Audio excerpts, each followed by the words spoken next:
We know you're all here for a fantastic announcement for the region, the Ottawa Senators and their fans. But first, we want to highlight what's going to be a terrific weekend here, celebrations surrounding this, the most iconic trophy in all of pro sports. We want to welcome all the representatives from the governments, from the City of Ottawa and the Canadian Parliament, to the corporate sponsors of the NHL and the Ottawa Senators, to the representatives of the Senators and the Montreal Canadiens, to my fellow members of the media, and also to 7 Hall of Famers. Between them, they've lifted this trophy 31 times, all of them named as one of the 100 greatest players in NHL history. Tomorrow, 125th anniversary, it was March 18th, 1892, a letter was read not far from here from Lord Stanley donating a cup to the champion of the Dominion. We call it the hardest trophy in sports to win. The 2 greatest things to do to the Stanley Cup are, number 1, to lift it, and number 2, to present it. The man who gets the honor of doing that every year is the Commissioner of the National Hockey League, Gary Bettman. Commissioner?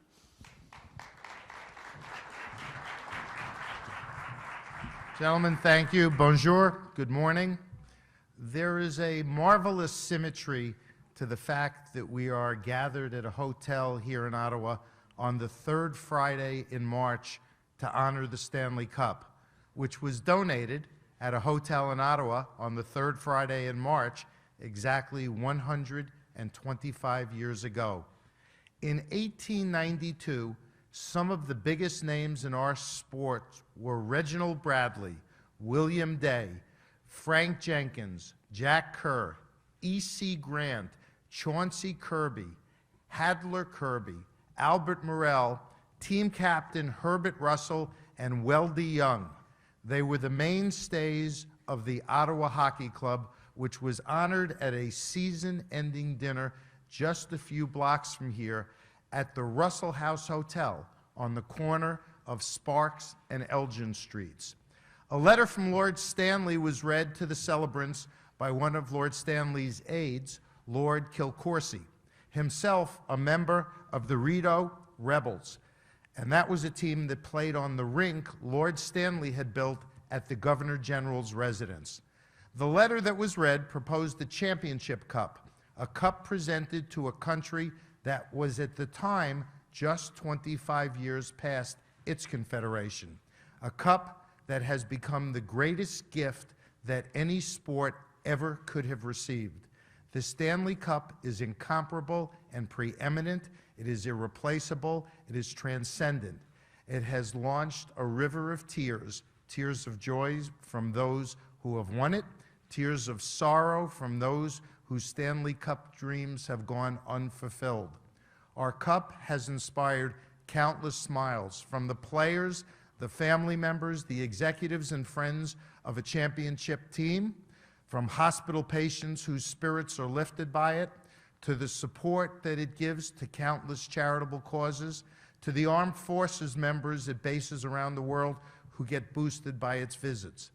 No trophy anywhere in the world ever has the recognition and evokes the passion of fans, even from people who have never seen a hockey game, as does our Stanley Cup.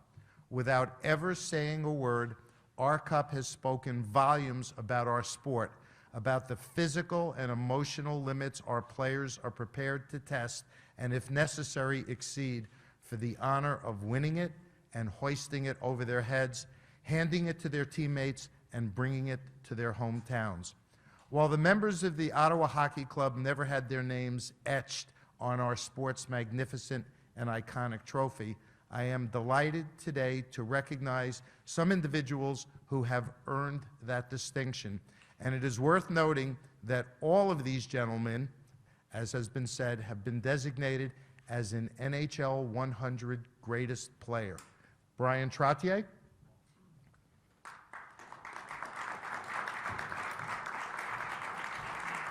Paul Coffey,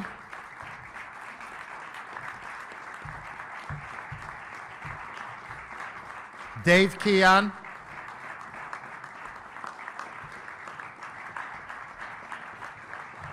Guy Lafleur,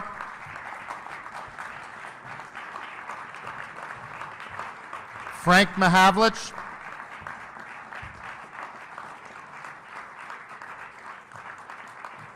Bernie Perrant.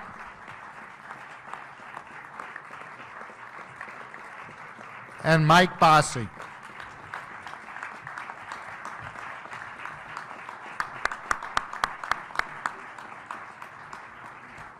For today, particularly on this occasion in this city, we will borrow a phrase and refer to these legends as our Silver Seven.